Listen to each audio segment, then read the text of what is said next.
আসুন আমরা কিন্ডারগার্টেনের সময়টাকে সকাল 10টার পর থেকে আমরা এই সময়টাকে নির্দিষ্ট করি। কেননা কিন্ডারগার্টেনের মাধ্যমে মুসলমানের সন্তানরা তাদের দিনী লাইনগুলোকে হারিয়ে ফেলতেছে। আসুন আমরা বাস্তবে গিয়ে দেখি। যেমন আমাদের আজানের মাধ্যমে, ফজরের আজানের মাধ্যমে জানিয়ে দেওয়া হয় আসসালাতু খয়রুন মিনান নাও, ঘুম হইতে নামাজ উত্তম।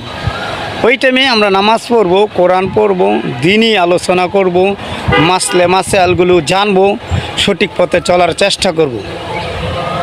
এই টাইমেই কী করছে কিন্ডারগার্টেনগুলোতে তারা শিশু সন্তানগুলোকে, ছেলে হোক মেয়ে হোক, তারা ওই যে স্কুলে যেতে হয়, কিন্ডারগার্টেন স্কুলে যেতে হয়।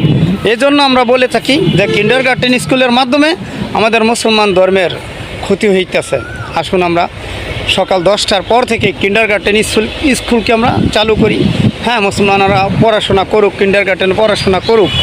সকাল 10টার থেকে যতটুকু সময় পড়ার দরকার ছিল, ওই যে ভোরের পরে অর্থাৎ 7টা 8টার ভিতরে কিন্ডারগার্টেন স্কুলগুলো খুলে থাকে, ওই টাইমটা 10টার পরে দেন। আর এই যেই ছেলেগুলো মেয়েগুলো পড়তে চাইতেছে কিন্ডারগার্টেনে, এরা একটু লং টাইম পড়ে আসুক, তাহলে দোনোটা বিদ্যা অর্জন হবে।